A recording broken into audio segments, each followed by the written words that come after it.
नमस्कार, मैं हूं आपके साथ सारा चौहान। विदेश की खबरें आप देख रहे हैं और ह्यूस्टन से लाइव बुलेटिन लेकर एक बार फिर मैं आपके सामने हाजिर हूं। विदेश की वो तमाम खबरें जो इस पूरे सप्ताह, इस पूरे वीक छाई रही, वो इस बुलेटिन में मैं आपको दिखाने वाली हूं। और सबसे पहले हम बात करेंगे उस अहम मुलाकात की, उस अहम मीटिंग की जिस पर पूरी दुनिया भर की नजरें छाई रही। जी हां, डोनाल्ड ट्रंप और शी जिनपिंग की अहम मुलाकात। अमेरिका के राष्ट्रपति डोनाल्ड ट्रंप और चीन के राष्ट्रपति शी जिनपिंग के बीच एक अहम मुलाकात हुई। ट्रेड वॉर को कम करने के लिए, खत्म करने के लिए, या कहे कि कई और मुद्दों को सुलझाने के लिए इस अहम मीटिंग को किया गया। मीटिंग के बाद अमेरिका के राष्ट्रपति डोनाल्ड ट्रंप ने कहा कि ये मीटिंग बहुत ही खास रही, सक्सेसफुल रही और दोनों देशों के रिश्ते यानी कि अमेरिका और चीन के रिश्तों के बीच सुधार की तरफ अहम कदम बढ़ा दिया गया है। इसके साथ ही साथ जो सब के राष्ट्रपति डोनाल्ड ट्रंप ने दो शब्दों का इस्तेमाल किया, जी हां, जो वो भारत के प्रधानमंत्री नरेंद्र मोदी के लिए करते रहे हैं। तो अमेरिका के राष्ट्रपति डोनाल्ड ट्रंप ने चीन के राष्ट्रपति शी जिनपिंग के लिए क्या कुछ कहा है और ये मुलाकात किस तरह से रही, किस तरह से खास रही, देखिए इस खास रिपोर्ट में। दक्षिण कोरिया के बुसान में अमेरिकी राष्ट्रपति ट्रंप और शी जिनपिंग के बीच मुलाकात हुई। ट्रेड वॉर कम करने की कोशिश के लिए इस मीटिंग को रखा गया। ट्रंप ने मीटिंग को शानदार बताया। दोनों देशों ने रिश्ते सुधारने पर जोर दिया, लेकिन सबसे ज्यादा खास बात तो ये रही कि ट्रंप ने चीन के राष्ट्रपति शी जिनपिंग के लिए भी वही दो शब्द कहे जो उन्होंने प्रधानमंत्री मोदी के लिए कहे थे। ट्रंप ने मीटिंग के दौरान कहा कि बहुत बड़ा सम्मान है, मुझे लगता है कि हम लंबे समय तक शानदार रिश्ता रखेंगे और आपका हमारे साथ होना सम्मान की बात है। वहीं चीन के राष्ट्रपति शी जिनपिंग ने कहा कि चीन और अमेरिका बड़े देशों के तौर पर अपनी जिम्मेदारियां निभा सकते हैं। बताते चले कि दोनों देशों के बीच 6 साल बाद मुलाकात हुई थी। इससे पहले 2019 में दोनों नेता एक दूसरे से G20 समिट में मिले थे। तो दक्षिण कोरिया के बुसान में अमेरिका के राष्ट्रपति डोनाल्ड ट्रंप और चीन के राष्ट्रपति शी जिनपिंग के बीच अहम मुलाकात हुई और इस अहम मुलाकात का असर भी बहुत ही खास रहा। दरअसल जिस तरह से ट्रेड वॉर देखने को मिल रहा है, जिस तरह से टैरिफ वॉर देखने को मिल रहा है, उसके बाद उम्मीद की जा रही थी जब अमेरिका और चीन के बीच ये मुलाकात हुई, तब ये पहले से ही कयास लगाए जा रहे थे कि टैरिफ कम किया जाएगा जो अमेरिका ने चीन पर लगाया है, और बिल्कुल ऐसा ही हुआ। जी हाँ, इस मुलाकात के बाद यानी कि अमेरिका और चीन की मुलाकात के बाद एक अच्छी खबर ये आई कि अमेरिका के राष्ट्रपति डोनाल्ड ट्रंप ने चीन पर जो टैरिफ लगाया था उसे 10%, जी हाँ 10% कम कर दिया। पहले 57% था, उसके बाद उसे घटाकर 47% कर दिया गया। दक्षिण कोरिया के बुसान में अमेरिकी राष्ट्रपति ट्रंप और शी जिनपिंग के बीच मुलाकात हुई। मीटिंग के बाद चीन के लिए राहत भरी खबर सामने आई। अमेरिका ने चीन पर से 10% का टैरिफ हटा दिया। पहले जहां चीन पर अमेरिका ने 57% का टैरिफ लगा रखा था, इस मुलाकात के बाद उसे घटाकर 47% कर दिया गया।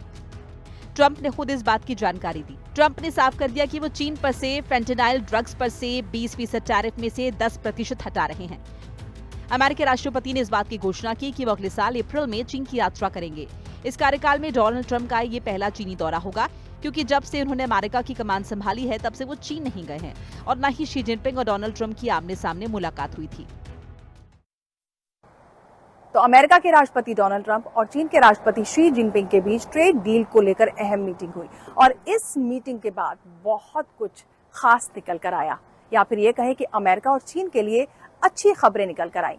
एक तरफ जहां अमेरिका ने चीन पर 10% टैरिफ कम कर दिया और कहीं ना कहीं अमेरिका और चीन के बीच जो तनाव देखने को मिलता रहा है वो तनाव कम होता हुआ नजर आया, तो वहीं दूसरी तरफ चीन ने भी अमेरिका से बड़ी मात्रा में सोयाबीन खरीदने की हामी भर दी। अमेरिकी राष्ट्रपति ट्रंप और चीन के राष्ट्रपति शी जिनपिंग के बीच बुसान में हुई उच्च स्तरीय बैठक तकरीबन 2 घंटे तक चली। बैठक खत्म होने के बाद ट्रंप ने एयरफोर्स 1 से घोषणा की, जो अमेरिका ने चीन पर लगाए गए टैरिफ में 10% की कटौती की, तो वहीं चीनी राष्ट्रपति शी जिनपिंग अमेरिका से बड़ी मात्रा में सोयाबीन खरीदने पर तैयार हो गए। शी जिनपिंग ने अमेरिकी सोयाबीन की खरीद फिर से शुरू करने, दुर्लभ खनिजों के निर्यात को जारी रखने और फैंटानिल के अवैध व्यापार के खिलाफ कार्रवाई करने का वादा किया। बताते चले कि साल 2019 के बाद दोनों नेताओं के बीच मुलाकात हुई थी। ये वार्ता ट्रंप के एशिया दौरे के अंतिम पड़ाव का हिस्सा रही, जिसमें उन्होंने दक्षिण कोरिया, जापान और दक्षिण पूर्व एशियाई देशों के साथ साथ नए व्यापार समझौतों पर भी चर्चा की। और अब बात करते हैं H1B वीजा की। H1B वीजा ये वो वीजा है जो कि विदेशी फॉरेन वर्कर्स, जो स्किल्ड वर्कर्स होते हैं, उन्हें दिया जाता है और बाहर से जो विदेशी जो लोग हैं उनको यहाँ पर काम करने का मौका मिलता है, लेकिन उसके लिए लेना पड़ता है H1B वीजा।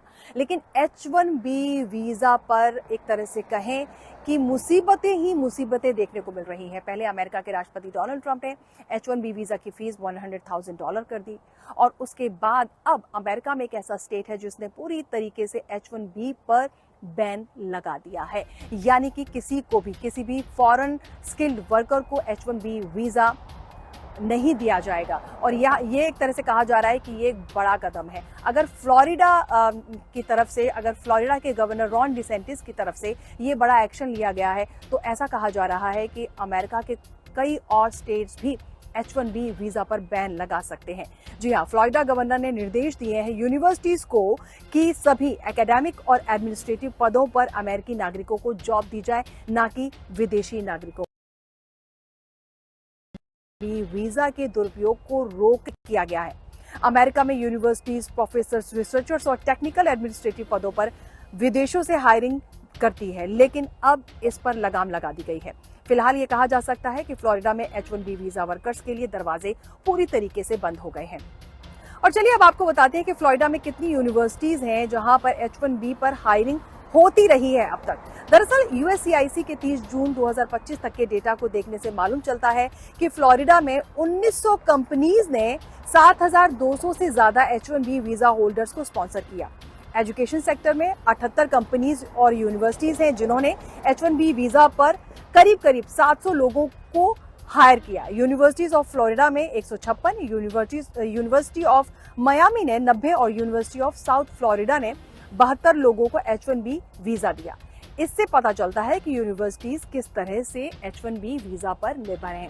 लेकिन जिस तरह से फ्लोरिडा के गवर्नर रॉन डिसेंटिस ने H1B वीजा को पूरी तरीके से बंद कर दिया है, जी हां, उन्होंने पूरी तरीके से ये निर्देश दिए हैं कि अब H1B वीजा नहीं दिए जाएंगे विदेशी स्किल्ड वर्कर्स को, तो इसका सबसे ज्यादा असर भारत के स्किल्ड वर्कर्स पर पड़ने वाला है। अब देखना यह होगा कि जिस तरह से अमेरिका के स्टेट फ्लोरिडा ने एक कदम उठाया है कि क्या अमेरिका के दूसरे स्टेट भी ऐसा कदम उठा सकते हैं, या क्या ऐसा भी हो सकता है कि अमेरिका के राष्ट्रपति डोनाल्ड ट्रंप H1B वीजा पर बैन लगा दे। लेकिन शायद ऐसा करना मुमकिन नहीं होगा, क्योंकि टेक्निकल सेक्टर्स हो, चाहे रिसर्च सेक्टर हो, चाहे एजुकेशन सेक्टर हो, भारत के स्किल्ड वर्कर्स की जरूरत यहां अमेरिका में पड़ती ही पड़ती है।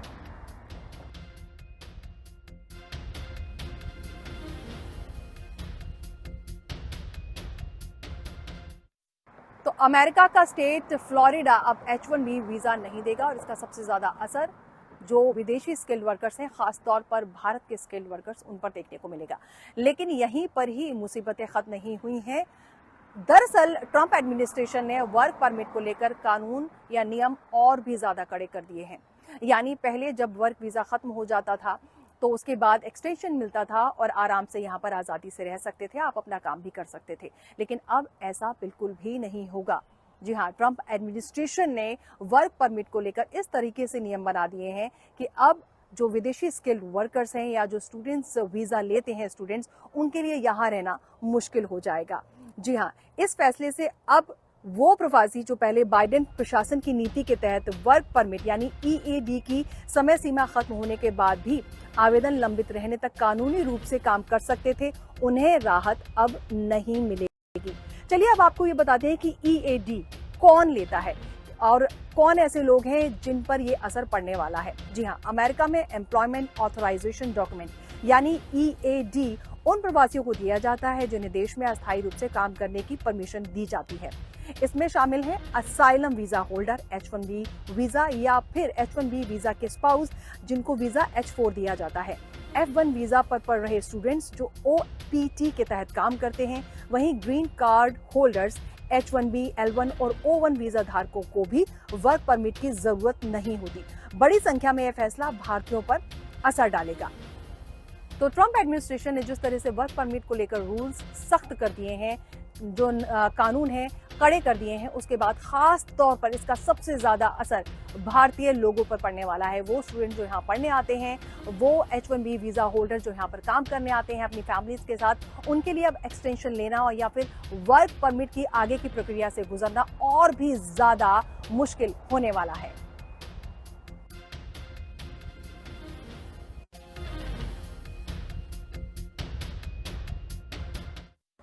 और चलिए अब आपको दिखाते हैं छठ की छटा, लेकिन ये छटा भारत में नहीं, अमेरिका में। जी हाँ, भारत में तो आपने देखा है कि छठ किस तरीके से खूबसूरत तरीके से सेलिब्रेट किया जाता है, लेकिन यहाँ पर अमेरिका के स्टेट टेक्सास में आपको ले चलती हूँ। टेक्सास के डैलस के फोर्ट वर्थ में दरअसल बड़ी संख्या में लोग यहाँ पर पहुँचे और बड़ी ही खूबसूरत तरीके से यहाँ पर Bihar, Jharkhand, Uttar Pradesh society of America की तरफ से छठ के इस पर्व को ऑर्गेनाइज किया गया। बड़ी संख्या में जो व्रती थे, जिन्होंने फास्ट रखा हुआ था, पूरे विधि विधान से जो एक फॉलो किया जाता है भारत में, उसी तरीके से यहाँ पर फॉलो किया गया। बड़ी संख्या में लोग यहाँ पर पहुँचे, बच्चे थे, बुजुर्ग थे, 5000 से ज़्यादा लोग यहाँ पर मौजूद थे, जिन्होंने बड़े ही पारंपरिक तरीके से इस फेस्टिवल की जो बोलते हैं ना खूबसूरती, वो यहाँ पर कहीं ना कहीं दिखाई और देखने को मिली। यहाँ पर जो मैथिली और भोजपुरी के जो गीत होते हैं वो यहाँ पर सुनाई दिए और ख़ास बात ये है कि जो सांस्कृतिक लोक नृत्य होता है बिहार, झारखंड और उत्तर प्रदेश का, वो भी यहाँ पर देखने को मिला। तो हर साल जो है बिजुसा इस पर्व को, इस त्यौहार को सेलिब्रेट करता है और बड़ी खूबसूरत तरीके से, जिस तरीके से छठ का पर्व मनाया जाता है, भारत में सेलिब्रेट किया जाता है, उसी तरीके से यहाँ पर भी सेलिब्रेट किया जाता रहा है हर साल। तो यहाँ पर जिस तरह से लोग इकट्ठा हुए थे, उन्होंने सूर्य को अर्घ्य दिया, जो प्रसाद होता है खासतौर पर ठेकुआ, उसका वितरण किया। और सबसे खास बात ये है कि जो प्रसाद है उसको खुद वहाँ पर जो लोग हैं उन्होंने मिलकर तैयार किया था। और सिर्फ ये जो सेलिब्रेशन की खूबसूरती आप देख रहे हैं, ये खूबसूरती ऐसे ही नहीं निकल कर आई है। दरअसल इसकी जो तैयारियां की जाती हैं, यहाँ पर सभी मिलजुल कर, जो प्रवासी भारतीय हैं वो मिलजुल कर करते हैं। और Bihar, Jharkhand, Uttar Pradesh society of America जो है बिजुसा, वो हम हर साल इसको ऑर्गेनाइज करता है और बड़ी संख्या में लोग यहाँ पर आते हैं, भारतीय प्रवासी। और सिर्फ इतना ही नहीं, बाहर से भी लोग आते हैं। क्या देखते हैं ज़रा कि जो भारत के त्यौहार हैं, जो फेस्टिवल्स हैं, वो कितने खूबसूरत होते हैं। इस पूरे खूबसूरत देखिए।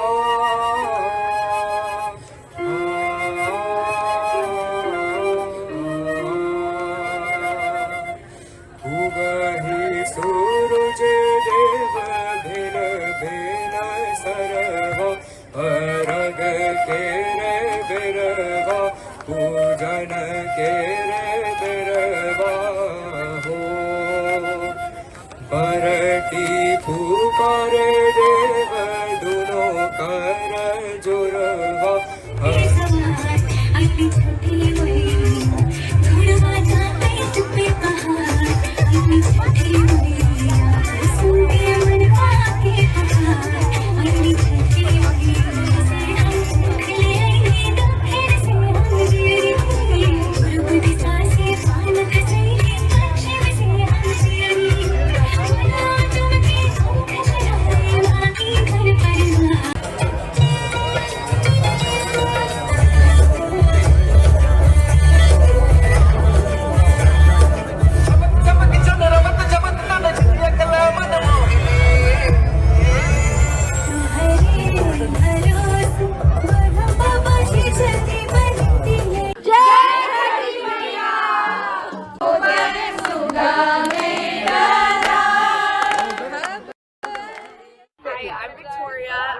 Simply Learn, and we helped to sponsor the event, and I'm blown away. This was an incredible event. I'm so grateful and so glad that I was able to be a part of it. What a beautiful thing to see this community come together. Thank you so much for having me. Hi, I'm Victoria. I work for Simply Learn, and we helped to sponsor the event.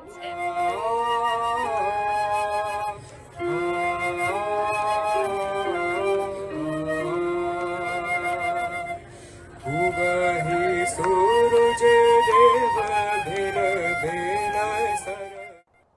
तो America के Texas में आपने छठ की छटा देखी, बड़ी संख्या में लोग यहाँ पर पहुंचे और छठ के इस पर्व को धूमधाम से सेलिब्रेट किया। अब टेक्सास से निकालकर मैं आपको शिकागो लिए चलती हूँ और शिकागो में किस तरीके से गोवर्धन पूजा की धूम देखने को मिल रही है ये आपको दिखाती हूँ। जी हाँ, बड़ी संख्या में लोग यहाँ पर पहुंचे थे और हरिओम मंदिर, जी हाँ, हरिओम मंदिर खास तौर पर कोई भी त्योहार हो, कोई भी फेस्टिवल हो, उसको बड़ी ही खूबसूरत तरीके से वो तैयारी भी वहाँ होती है और उसको सेलिब्रेट भी किया जाता है। अब गोवर्धन पूजा है तो जाहिर है पूजा में जिस तरह से विधि विधान होते हैं उसका पूरा ख्याल यहाँ पर रखा गया। गोवर्धन पूजा की गई हरिओम मंदिर में और लोग जो है, सबसे खास बात ये रही कि लोग अपने अपने घरों से अन्नकूट प्रसाद भी लेकर आए। तो यही है यहाँ पर खूबसूरती हर त्योहार की कि कोई भी त्योहार हो, लोग मिलजुल कर उस त्योहार को सेलिब्रेट करते हैं। तो पे फूल चढ़े तो तेरी झांकी बनी विशाल, तेरी सात कोस की परिहारा। जय जय।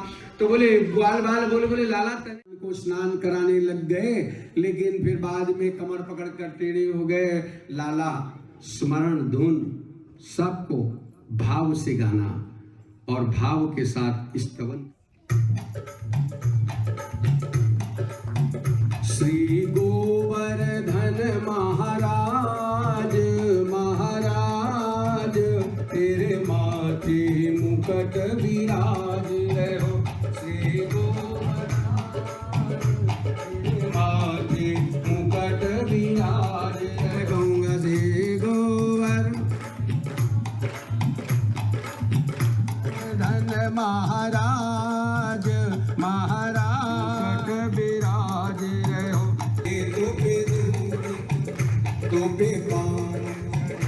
तो पे फूल चढ़े तो तेरी झांकी बनी विशाल, तेरी सात कोस की परिहारा। जय जय। तो बोले ग्वाल बाल बोले लाला तने को स्नान कराने।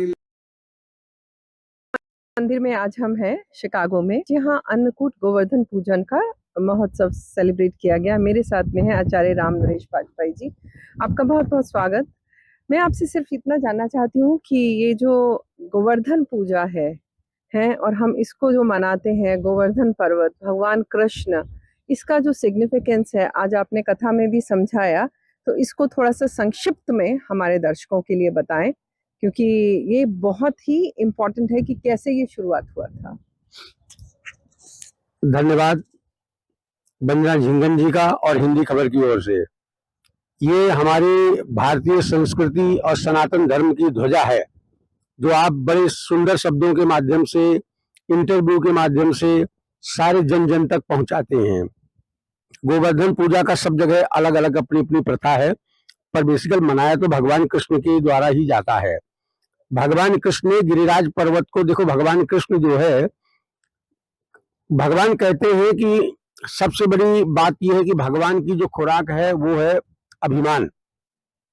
देवेंद्र की पूजा की जाती थी, इंद्र को अभिमान था। इंद्र का अभिमान के मान का मर्दन करने के लिए भगवान ने गिरिराज भगवान का पूजन करवाया और स्वयं भगवान गिरिराज बनकर के पूजन कराए और स्वयं ही भगवान रक्षा किए और इंद्र को भी भगवान ने क्षमा किया। तब से पूरे भारतवर्ष में गोवर्धन पूजा में कोई लोग गोबर से बनाते हैं भगवान कृष्ण को और ऊपर उनकी उंगली पर गिरिराज पर्वत को धारण करते हैं और बड़े आनंद और उत्सव के साथ से भगवान का गिरिराज पर्वत का यह आनंद उत्सव मनाया जाता है।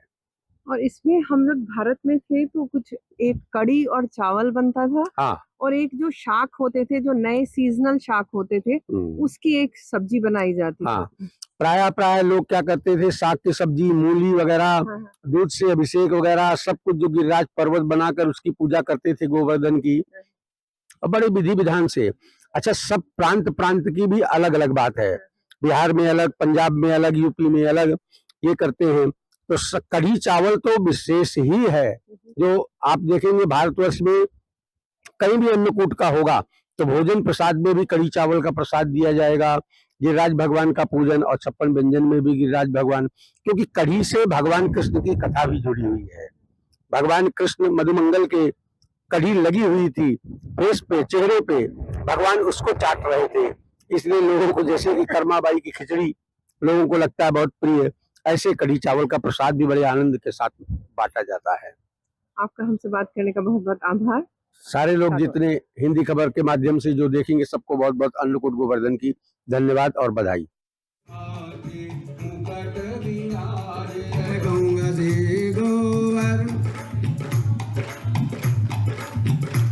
धन महाराज महाराज विराज रहो